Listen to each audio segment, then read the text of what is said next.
మరి ఇక పార్టీ మారి అధికార పార్టీలో చేరడానికి పెద్దగా కారణాలు ఏముంటాయి? అందరికీ తెలిసిన కారణమే అధికారం. కానీ కొందరు సీనియర్లకు మాత్రం సీరియస్ రీజన్స్ ఉన్నాయి. ఒక రకంగా వాళ్ళకది తప్పనిసరి పరిస్థితి అనాలేమో, తప్పదు. ఇప్పుడున్న పార్టీలో అత్యున్నత గౌరవం, సమున్నత స్థానం ఉన్నప్పటికీ అధికార పార్టీలోకి వెళ్తున్నారు. ఇంతకీ ఏంటా సీరియస్ రీజన్స్? వారసుల కోసం తండ్రుల తపన, రాజకీయ పునాదుల కోసం వ్యూహాత్మక అడుగులు. కడియం కేకే వెళ్ళింది, పోచారం మారింది అందుకేనా? కుమారుడికి ప్లాట్ఫామ్ రెడీ చేసిన గుత్తా. పోచారం శ్రీనివాస్ రెడ్డి, కడియం శ్రీహరి, కె కేశవరావు వీళ్లంతా దశాబ్దాల రాజకీయాలు చూశారు.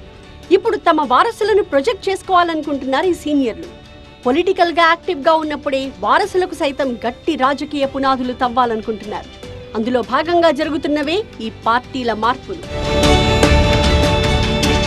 పోచారం శ్రీనివాస్ రెడ్డికి ఏ పార్టీ లోటు చేయలేదు. 27 ఏళ్ల పాటు టీడీపీలో కొనసాగిన పోచారం ఆ పార్టీలో 2 సార్లు మంత్రిగా చేశారు. తెలంగాణ ఉద్యమ సమయంలో 2011లో బీఆర్ఎస్ లో చేరారు. 2014లో బీఆర్ఎస్ అధికారంలోకి వచ్చిన తర్వాత పోచారం శ్రీనివాస్ రెడ్డికి మంత్రి పదవి ఇచ్చారు కేసీఆర్. 2018లో రెండోసారి అధికారంలోకి వచ్చినప్పుడు తెలంగాణ అసెంబ్లీ స్పీకర్ గా అవకాశం ఇచ్చింది బీఆర్ఎస్. పోచారం శ్రీనివాస్ రెడ్డి పెద్దరికానికి తగ్గట్టు ఈ 2 పార్టీలు సముచిత స్థానం, గౌరవం ఇచ్చాయి. పైగా 40 ఏళ్లకు పైగా రాజకీయాలు చూశారు పోచారం. ఆయన వయస్సు, ఆయన అనుభవించిన పదవులు చూస్తే ఇక పార్టీ మారాల్సిన అవసరం కూడా లేదు. కానీ ఒకే ఒక్క ఆబ్లిగేషన్ ఉంది. తన రాజకీయ వారసుణ్ణి తయారు చేసుకోవాల్సిన అవసరం కనిపిస్తోంది ఆయనకి. బాన్సువాడలో పోచారం శ్రీనివాస్ రెడ్డికి ఇప్పటికీ తిరుగులేదు. సో అవకాశం ఉన్నప్పుడే, తాను యాక్టివ్ గా ఉన్నప్పుడే ఆ స్థానంలో తన రాజకీయ వారసుడిగా భాస్కర్ రెడ్డిని చూసుకోవాలనుకుంటున్నారు. అందుకే తన కుమారుడితో పాటు కాంగ్రెస్ పార్టీలోకి వెళ్లారని చెప్తున్నారు.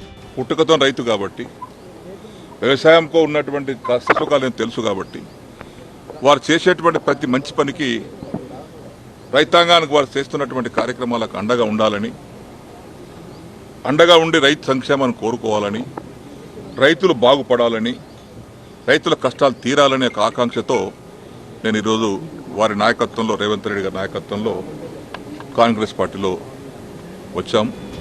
ఇక్కడ మరో ఫ్యాక్టర్ కూడా ఉంది. సీఎం రేవంత్ రెడ్డి, పోచారం శ్రీనివాస్ రెడ్డి ఇద్దరి పూర్వాశ్రమం టీడీపీనే. చాలా ఏళ్ల పాటు ఈ ఇద్దరు కలిసి పనిచేశారు. ఆ పరిచయమే పార్టీ మారడానికి సైతం కారణమైంది. పోచారంతో ఉన్న అనుబంధం, ఆయన సీనియారిటీని దృష్టిలో పెట్టుకుని స్వయంగా ముఖ్యమంత్రి రేవంత్ రెడ్డి ఆయన ఇంటికి వెళ్లారు. పైగా రేవంత్ రెడ్డి మంత్రివర్గంలో పోచారం శ్రీనివాస్ రెడ్డికి స్థానం కల్పిస్తారన్న టాక్ కూడా నడుస్తోంది. అదే జరిగితే కుమారుడి రాజకీయ పునాదికి కూడా అడుగులు పడ్డట్టే. లోక్సభ ఎన్నికలకు ముందు కడియం శ్రీహరి కూడా పార్టీ మారారు. అది కూడా ఆయన కుమార్తె కావ్యకు ఎంపీ టికెట్ ఇచ్చాక కూడా బీఆర్ఎస్ ని వీడారు. కారణం, కడియం కావ్యకు రాజకీయ భవిష్యత్ ఇవ్వడం కోసమే. కడియం శ్రీహరికి బీఆర్ఎస్ ఏ లోటు రానివ్వలేదు. డిప్యూటీ సీఎం పదవి ఇచ్చింది. రాజయ్యని కాదని కడియం శ్రీహరికి స్టేషన్ ఘన్పూర్ టికెట్ ఇచ్చారు కూడా. కానీ కడియం కావ్య రాజకీయ భవిష్యత్తుని దృష్టిలో పెట్టుకుని అధికార కాంగ్రెస్ లోకి మారారు. కూతుర్ని ఎంపీగా గెలిపించుకుని తనకంటూ ఒక ప్లాట్ఫామ్ ని రెడీ చేశారు. ఇక్కడ కూడా టీడీపీతో అనుబంధం కలిసొచ్చింది. ఒకప్పుడు రేవంత్ రెడ్డి, కడియం శ్రీహరి టీడీపీలో కలిసి పనిచేసిన వారే. ఇక కె కేశవరావు సైతం తన కుమార్తె రాజకీయ భవిష్యత్తు కోసమే బీఆర్ఎస్ పార్టీని వీడారని చెప్పుకుంటున్నారు. గద్వాల విజయలక్ష్మి గ్రేటర్ హైదరాబాద్ మేయర్ గా ఉన్నారు.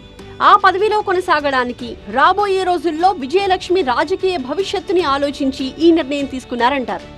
కేకేకి కేసీఆర్ ఇచ్చిన గౌరవం, కల్పించిన స్థానం తక్కువేమీ కాదు. ఆల్మోస్ట్ పార్టీలో 2వ స్థానాన్ని ఇచ్చారు. రాజ్యసభలో బీఆర్ఎస్ పార్లమెంటరీ పార్టీ నాయకుడి హోదా ఇచ్చారు. బీఆర్ఎస్ పార్టీ తనను చాలా గౌరవించిందని కేకే స్వయంగా చెప్పుకున్నారు కూడా. అయినా సరే 84 ఏళ్ల వయసులో ఆయన తిరిగి కాంగ్రెస్ పార్టీలో చేరారు. ఇక గుత్తా సుఖేందర్ రెడ్డి కూడా పార్టీ మారే ఆలోచనలో ఉన్నట్టు చెప్తున్నారు. ఆయన కుమారుడు గుత్తా అమిత్ రెడ్డి ఇప్పటికే కాంగ్రెస్ పార్టీ కండువా కప్పుకున్నారు. మొన్నటి పార్లమెంట్ ఎన్నికల్లో గుత్తా అమిత్ రెడ్డికి ఎంపీ టికెట్ ఇస్తారని ఆశించారు. నల్లగొండ, భువనగిరిలో ఏదో ఒక సీట్ ఇస్తారని ఆశించినా కేసీఆర్ అవకాశం ఇవ్వలేదు. ఆ కారణంతోనే గుత్తా అమిత్ రెడ్డి కాంగ్రెస్ లోకి వెళ్లారనే ప్రచారం ఉంది. ప్రస్తుతం మండలి చైర్మన్ గా గుత్తా సుఖేందర్ రెడ్డి ఉన్నారు. అయితే బీఆర్ఎస్ పై ఈ మధ్య తీవ్ర విమర్శలు చేశారాయన. దీంతో అమిత్ రెడ్డిని కాంగ్రెస్ లోకి పంపించిన గుత్తా సుఖేందర్ తాను కూడా పార్టీ మారాలనే ఉద్దేశంలో ఉన్నారని, అందుకే బీఆర్ఎస్ పై విమర్శలు చేస్తున్నారని ఆ పార్టీ నేతలు ఆరోపిస్తున్నారు. పైగా గుత్తా సుఖేందర్ రెడ్డి కూడా ఒకప్పుడు టీడీపీ నుంచి కాంగ్రెస్ లోకి వెళ్లి ఆ తర్వాత బీఆర్ఎస్ లో చేరిన లీడరే. సో సీఎం రేవంత్ రెడ్డి చొరవతో మండలి చైర్మన్ గా ఉన్న గుత్తా సుఖేందర్ రెడ్డి కూడా కాంగ్రెస్ లోకి వెళతారనే ప్రచారం పొలిటికల్ సర్కిల్స్ లో వినిపిస్తోంది. మొత్తానికి వారసుల రాజకీయ భవిష్యత్తు కోసం సీనియర్లు కఠిన నిర్ణయాలు తీసుకుంటున్నారు. పార్టీలో బాగా చూసుకుంటున్నా సరే వారసుల కోసం అధికార పక్షం వైపు చేరాల్సి వస్తోంది. భవిష్యత్తులో ఇంకెంతమంది ఇలా పార్టీ ఫిరాయిస్తారో చూడాలి.